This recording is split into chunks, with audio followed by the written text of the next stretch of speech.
Buenos días muchachos, ¿cómo se encuentran el día de hoy? Jueves 3 de marzo voy a empezar a grabar las fechas porque luego como que está raro. ¿Quién hizo su tarea? ¿Quién realizó la lectura del tema 2, desarrollo histórico de la neuropsicología? Recordando un poco lo que habíamos visto en la clase pasada. Empezamos a revisar en el tema uno, ¿cuál era el lugar de la neuropsicología en la ciencia? Observando que hay que saberle un poquito de todo para poder entrar muy bien al resto del contenido. En el tema 2 es un tema muy chiquitito. En el tema 2 estamos revisando cómo es que se fueron dando los primeros inicios de la exploración de este tipo de ciencia, de la neuropsicología. Entonces, este,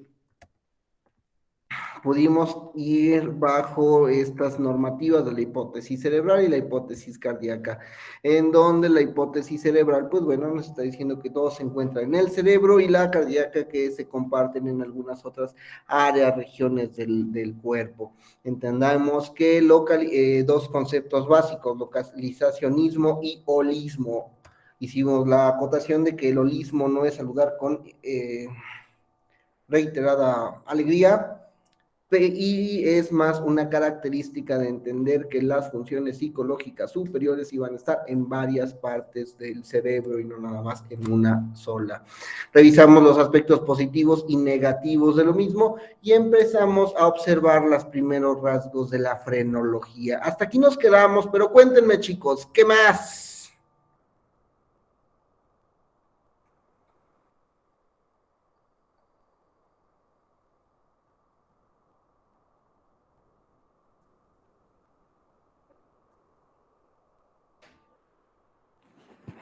Usted nos había comentado que antes creían que como que todo lo que veíamos, todo lo que pensábamos, o sea, las ideas, aparecía como una obra de teatro en la cabeza. Uh-huh. Eso es porque dentro de estas perspectivas observábamos que necesitábamos entender la forma en la que nos hacíamos una representación mental de las cosas. Entonces, de esta manera, era una hipótesis de cómo funcionaba la vida interna.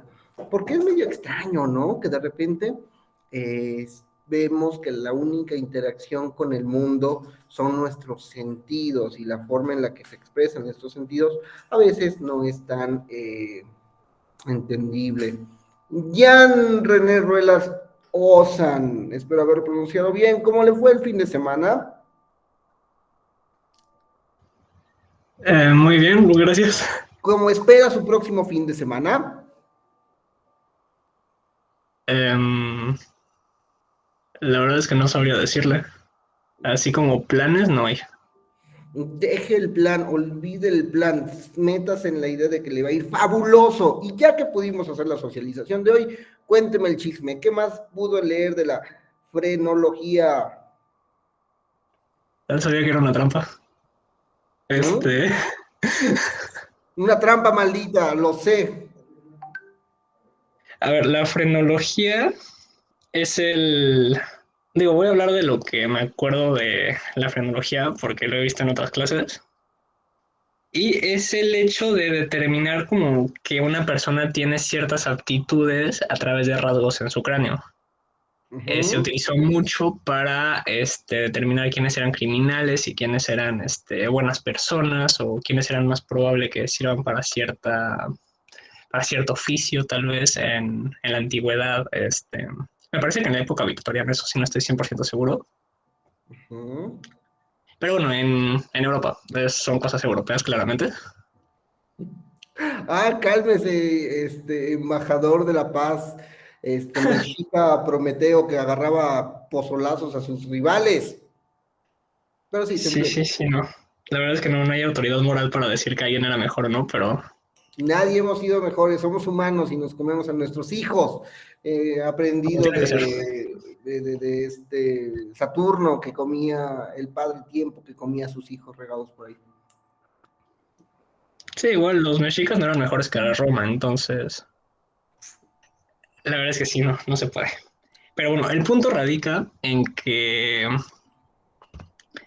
este lo desarrolló, me parece que era Gal o algo parecido. Era un sujeto que su nombre empezaba con G. Bueno, su apellido. Ujú. Y Gal, Gal, Gal, ¿Mm? Gal. Gal. Sí, también hay otro personaje que era Galton, que entonces siempre me confundo con esos, porque empieza con G. Pero bueno, sí, Gal, ahí lo voy a anotar. Ok. Y no sé qué más tendría que decir. Algo que haya ido por ahí observando durante la historia. Estamos como en esta parte histórica de ir entendiendo cómo es que se genera precisamente este tipo de conocimiento. En la lectura comentaba, y más que nada es como para poder ver qué hicieron la lectura, muchachos. Muchas gracias, Jan. Eh, Se menciona dentro de la estructura ofrecida por la lectura que Gall nos permitió entender mucho cómo era la distribución en función de lesiones, porque hubo por ahí alguna persona que se fracturó cierta parte frontal de la cabeza, cierta parte frontal del cerebro, y boom, ¿no? Cambió radicalmente su personalidad. Si podemos hacer un poquito más grande la imagen, vamos a observar a lo mejor por ahí un poquito de cómo se observaba, cómo se mantenía la mecánica de entender las estructuras fisiológicas. A ver, ¿quién quiere comentarme qué entiende, cómo lo ve? Jan. Este, bueno, antes como de esto, también tengo entendido que en ese momento hicieron experimentos de causarle daños, craneales a la gente para ver si funcionaba. Exactamente. Dentro de es un tema que iba a desarrollar un poquito después, pero vamos a aprovechar la entrada que nos da René. El proceso de hacer objetivo el estudio de las estructuras cerebrales se logró sobre todo en base al daño, se logró en base a la observación de la pérdida. Y eso es algo que no hemos podido sacudirnos dentro de la estructura de la neuropsicología, en general dentro de las áreas médicas. Existen grandes avances en función de observar el daño de una persona normalizada. ¿Me explico? ¿Quién Sí. interpreta, quién parafrasea lo que acabo de comentarles?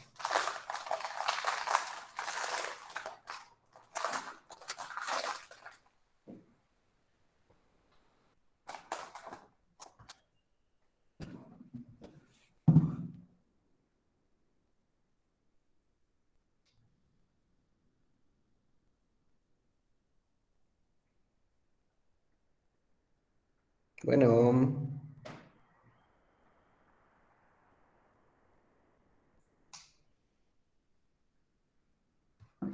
a ver, vamos a empezar de abajo para arriba. Samani, de nuevo, nos volvemos a encontrar. Sí, profe. Am, Voy a replantear y usted me parafrasea, ¿va? El, a veces dentro del desarrollo de las ciencias se necesita observar la pérdida o la falta para poder avanzar y poder encontrar modelos y estructuras a observar en la normalidad lo que ocurre. ¿Por qué cree que sea esto y qué consecuencias tiene dentro de una formación científica? Pues podría ser que a base de la observación podemos como analizar o tener una hipótesis de lo que falta, como dice, o del problema. Pero es una situación muy, muy, muy complicada y que a veces se asocia sobre todo con la guerra. Durante el resto del desarrollo de la psicología, en otras clases se darán cuenta cómo nosotros como ciencia avanzamos mucho a partir del proceso de selección en masa y eso sobre todo para pensar en procesos militares, eh, selección de personal, pruebas psicológicas, vienen sobre todo por el desarrollo tecnológico que se hizo para la milicia. Seguramente tiene una buena observación, Jan, pero déjeme irle dando una revisadita a todos los muchachos para que participen, ¿verdad? Wendy, ¿cómo está? Buenos días. Creo que aún no nos conocemos, ¿verdad? ¿Qué onda, profe? No, esto es Bueno, una trampa también, ¿verdad? obviamente,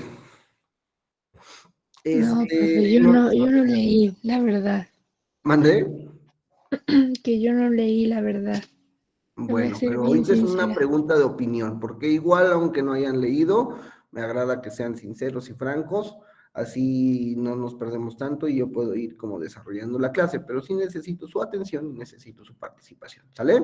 Entonces, señorita Wendy, coménteme el siguiente ejemplo. ¿Ha ido o tiene contacto con alguien que ha ido a terapia?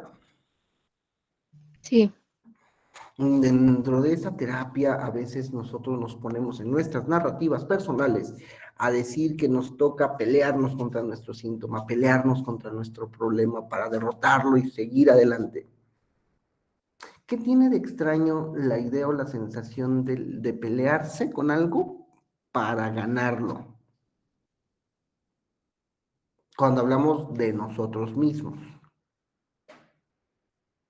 o sea, pero ¿cómo? ¿Cómo que qué tiene de extraño? O es algo normal que yo tenga que pelear conmigo mismo para que salga victorioso y evite mi problema. Al final del día sigo siendo un sujeto, ¿no?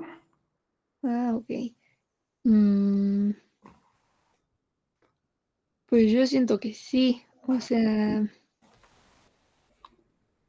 para quitarte de un problema, pues necesitas trabajar en eso, ¿no? Y a lo mejor no luchar contra ti, pero sí contra el problema.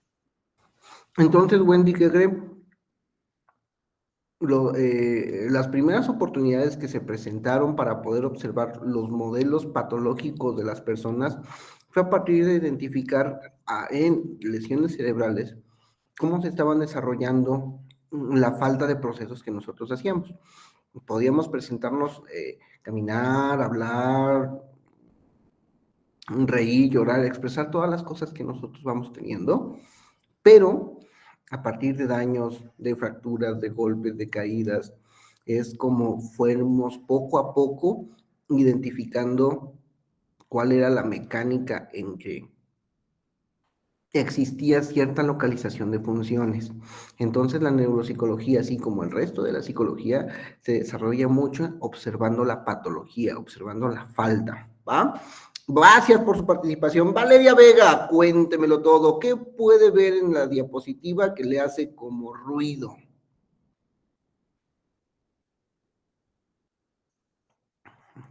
Están pixeleado y está en inglés, pero por ejemplo aquí tenemos el área de la esperanza y como por acá 3 centímetros arriba de los párpados tenemos el área de la memoria y atrás en la parte de la memoria y a un ladito de la localización tenemos por ahí como que el tiempo, ¿no? ¿Qué más pueden notar, chicos? Valeria, ¿qué más nota? Atrás, en la parte de atrás está la amistad. Está, ¿qué dice?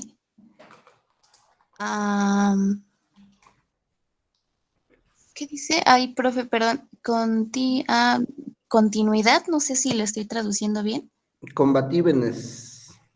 No, arribita de friendship, Arriba, continuity. pero no sé a qué se refiere a... Quien lea inglés que nos ilustre. O sea, Como no sé, perseverancia, ¿no? Como Sí, es continuidad.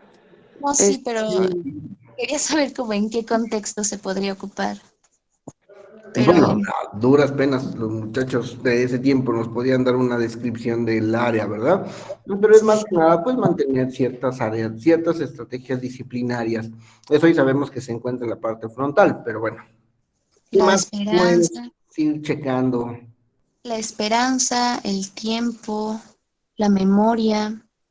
Hay cosas muy, que esta imagen es viejísima, o sea, entendamos eso, pero hay muchas cosas que son importantes. Por ejemplo, ya se estaban observando características de funciones psicológicas como la memoria, o sea, la memoria la podíamos observar como un constructo, a diferencia, por ejemplo, de la amistad.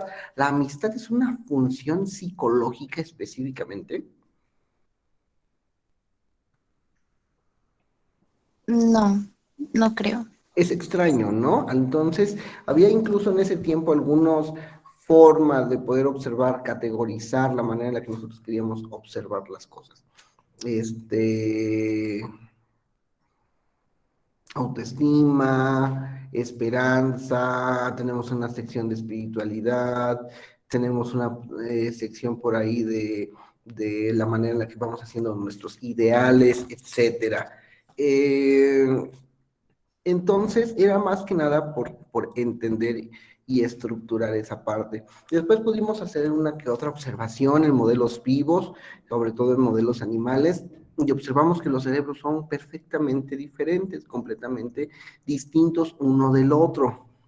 Y miren, por ejemplo, acá les traje unas pequeñas como observaciones de cuáles serían estas características distintivas. Este es muy parecido al cerebro de un borrego, de una paloma, de un conejo, y este es el de un humano. ¿Qué tienen de diferentes? ¿Qué tienen de similares, chicos?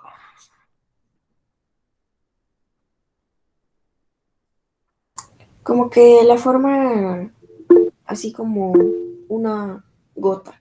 Bueno, ajá. Como una gota, ok. Vania, Que ambos tienen dos hemisferios, prof. se dividen en múltiples hemisferios, ok. ¿Quién más? ¿Quién más? Estela, niño de blanco. Buenos días, Ulfe. ¿Cómo era la pregunta? ¿Qué tienen de iguales o qué tienen de distintos los cerebritos de los animales que estoy presentando en este momento?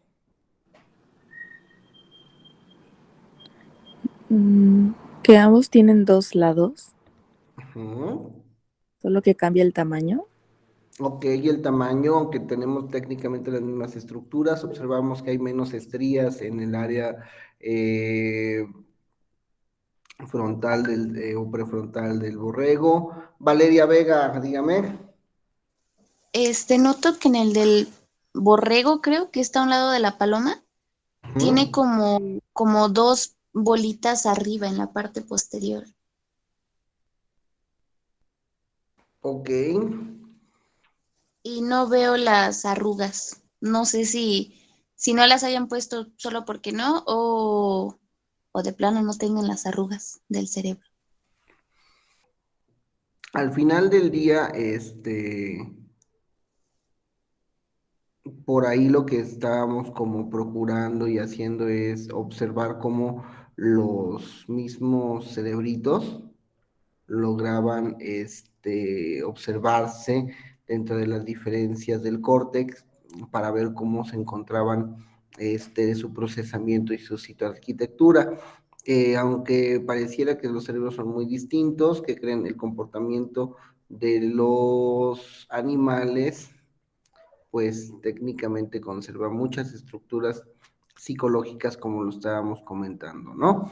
Por ejemplo, memoria, por ejemplo, atención, etcétera, etcétera. Entonces, estos procesos podemos decir que están en el cerebro o fuera del cerebro, que sería de nuevo, apertura a una discusión filosófica, pero podemos decir que se encuentran un poquito de los dos. Necesitamos una estructura fisiológica que permita la función y a su vez necesitamos que la función se estructure a partir de los recursos fisiológicos que tenemos. Bueno, entonces vamos a entender, y por eso podemos ver que la estructura animal se encuentra en ese sentido. ¿Saben quién es este muchachito gordito, todo patillón? ¿Cuál? ¿Las zonas rojas? ¿Mandé? ¿Las partes rojas o cuál? Me refería Ah, al señor Oh, de la derecha. perdón. tiene cara de George. Tiene cara de un George. A ver, no voy a quitarle la motivación a mi finísimo René. René, díganos el nombre de este señor. La verdad es que sí tiene cara de George, pero era Gal, no, bueno, algo así. Va por ahí, va por Joseph ahí. Gall. Franz Joseph Gall. No. ¿No? Ah, ¿no? Entonces es George. Tiene, Dalton. tiene un nombre de Paul.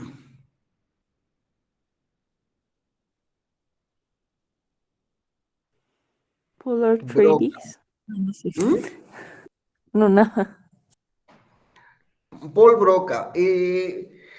¿En su vida cotidiana han tenido contacto con personas que tengan algún problema cardíaco, que hayan recibido una embolia y que hayan perdido la forma de comunicarse? No, prof. Bueno, hay a veces algunas personas que pierden el problema del habla o que el habla les queda de una forma diferente, de una forma eh, ex- ex- extraña, empiezan a hablar con estructuras que no se encuentran dentro mm, de la forma regular de expresar el lenguaje. Por ejemplo, Mijael, no, vamos con Mijael. ¿Por qué cuando lo veo a usted, ¿Qué Mijael, pasó? recuerda al Mijis? Que por cierto, supieron que murió. ¿Eh? Qué duro, ¿no? ¿Quién? El Mijis. Ah, ¿Quién es ajá. ese señor? ¿Quién es? Era un diputado que estuvo muy involucrado con los derechos del barrio, ¿no? Pero bueno, a la clase. Mijael, ¿Qué pasó? conversemos. ¿Cómo le fue el día de ayer? Ayer. No, bien, creo. Un día regular, como cualquier otro.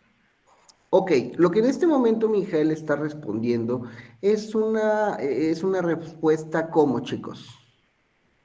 ¿Cómo es el contenido? ¿Cómo es la forma en la que se está expresando el lenguaje? Pues como vaga, ¿no? O sea, informal. Ujú. Pero sobre todo, Vania, muy repetitiva. Estoy seguro que Miguel ni siquiera está prestando como muchos recursos cerebrales para poder tener esta conversación. Vamos a ponerle un poquito de vamos a ponerle un poquito de sabor. Mijael, Ah, ¿qué es esto? una cazuelita, ¿no? No, como un bolsito chiquito para poner uvas o así. ¿Qué más puede decir? Como tipo también un cenicero. Raro, abstracto. ¿Ok? Clase, ¿cómo observan la conversación que sigue desarrollando Mijael?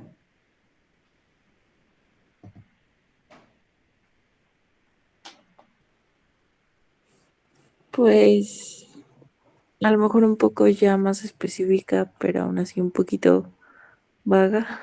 ¿Mm? Algo vaga, sin contenido, muy parca, ¿no? Y curiosamente, eh, con poco uso de verbos. Cada una de estas características son formas que tienen el lenguaje. Dentro de esta expresión del lenguaje podemos observar de la manera más directa posible las características de conciencia que nosotros presentamos, ¿sale? Este, Si Mijail responde a entender que tenemos pues una conversación de hola, buenos días, buenas tardes, buenas noches, muchas veces eso son respuestas automáticas que se distribuyen en ciertas áreas del cerebro, pero hay otras que son un poquito más complicadas, que son un poquito más complejas. Por ejemplo, Mijail, Mijael, ¿qué pasó? bueno, ¿qué Dígame, puedes mija. decirme de lo que está observando en pantalla?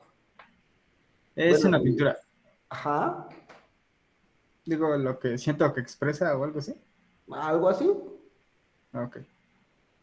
Pues siento que expresa como que emociones fuertes, por decirlo así. No siguen un trazo definido como tal, sino simplemente son que es como, es que no me acuerdo cómo se dice, como si dejara correr la pintura y esa misma forma en la que estuviera presentando como emociones fuertes, como alegría o tal vez enojo. Ok. Sí. Entonces, en este momento le hicimos una de las preguntas más complejas para responder en función del lenguaje a un ser humano, que es una percepción de la capacidad intelectual para interpretar algo que no es interpretable. ¿Cómo fue su conversación? ¿Cómo fue su diálogo?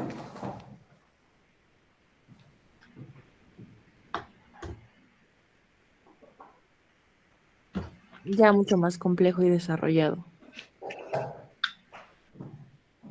Ok, aunque aún así sigue siendo ambivalente. Cuando observamos las características intelectuales, es un ejemplo, Miguel, agradezco la participación, no se espante. Cuando observamos las características intelectuales, observamos que se está llegando a analogías dicotómicas, alegría pero tristeza, calor pero frío, miedo pero valentía, ¿no? Entonces siguen siendo, pues, sí, ya más ejemplificadas, pero no tanto. Hablemos de ahora algunas cosas que tienen que ver con el lenguaje, pero que no son tan lenguaje. Lilian,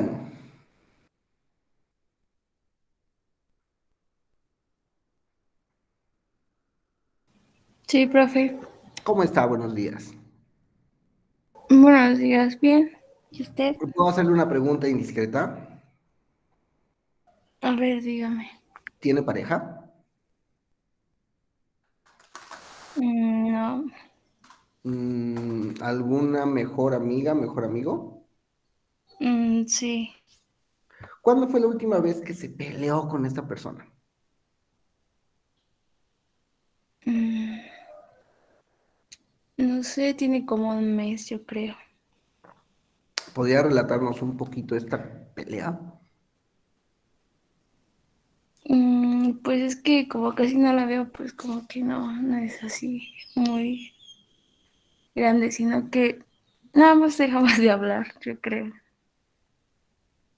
Y ya. Ok, vamos a retomar otro ejemplo bueno, vamos a retomar otra persona con el mismo ejemplo, pero utilicemos el ejemplo, esta conversación con Lilian.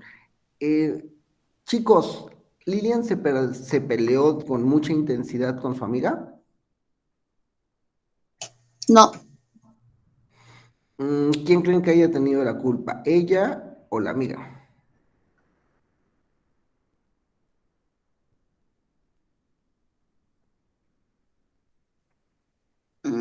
pues es que no sabemos por qué pelearon o no sabemos si la razón de su pelea fue porque ya no hablaran y quién Ujú. fue la que reclamó.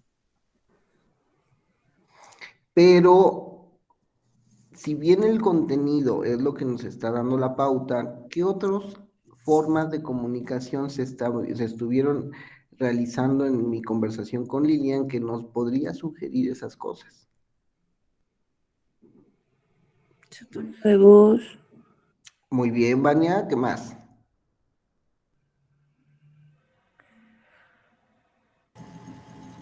Pues creo que Lilian lo está diciendo con un tono un poquito tranquilo o a lo mejor indiferente, no sé. a lo mejor eso nos podría decir que no le tomó mucha importancia o no fue tan grave. Creo que Va, también fue un poco evasiva, ¿no? mande René. También fue un poco evasiva con la pregunta. Entonces tal vez sea algo más, más importante de lo que quiere dar a aparentar. Digo, no sé, cada quien, pero poniéndonos, quisquillosos. Vania y Vale hacen la observación sobre todo con la forma en la que se presenta el discurso. René nos da una pauta de lo que nos está diciendo.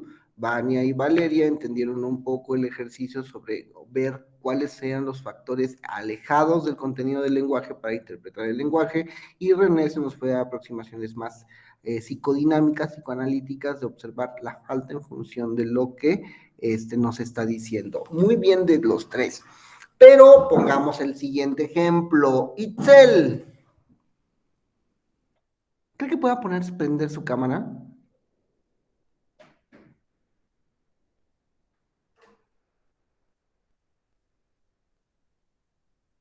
Betsabet. Ah, estaba esperando a que dijera el segundo nombre. Ay, Oye, pues es no que te creo que mire, está temblando. ¿Está temblando?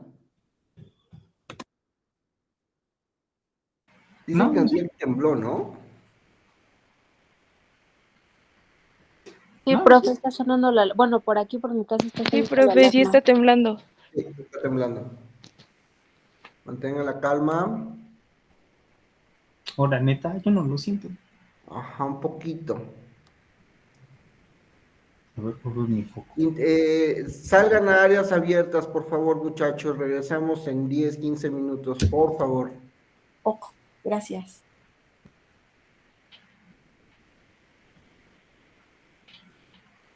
Fuga.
Ahí seguimos. Hola, prof, sí. Parece que ya pasó, ¿verdad? Ya, profe. 6.2 en Isla Veracruz. Fue aquí cerquita de mi pueblo, profe. ¿Usted es de Isla? Soy de Córdoba, Veracruz. Ah, de Córdoba. No, todavía le cuelga. Ay, bueno, en mi estado, profe. ¿Cómo le fue, profe? Pues los muchachos se pusieron un poquito nerviosos, pero no pasa nada. A ver, sismo 6.2, Isla Veracruz. Ujú.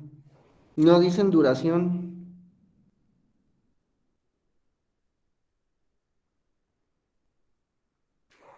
Pero bueno. ¿Todos bien? ¿Todos tranquilos? Sí, prof. Sí, profe. Súper. Entonces vamos a retomar un poquito. Este,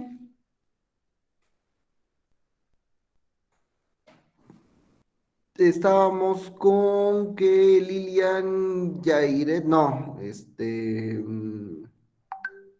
escapó la compañera. No es cierto.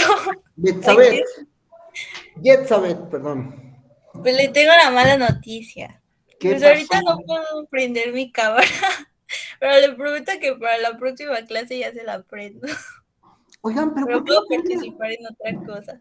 ¿Qué ocurre con la cámara? No pasa nada, no se preocupen. O sea, No, es que no es eso. Lo que pasa es que ayer vinieron a ponerme lo que es la fibra óptica, esa cosa, y siento que desde ahí el internet está más feo que antes. Entonces no sé qué sea.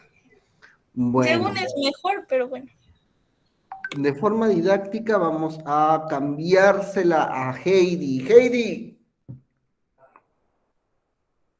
Sí, profe.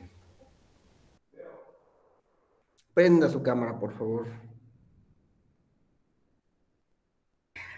No puedo, profe. Es que tengo problemas y me marca aquí con que no sé, no puedo prenderla, algo así, porque de hace un tiempo también cambié el internet y ya son varias veces que luego vienen los técnicos, entonces desde ahí empieza a fallarme. Evelyn, ya sé, voy a darles un punto directo a examen quien prenda la cámara. O sea, es que en serio. Mari Cristi, háganos usted el favor, por favor. Listo.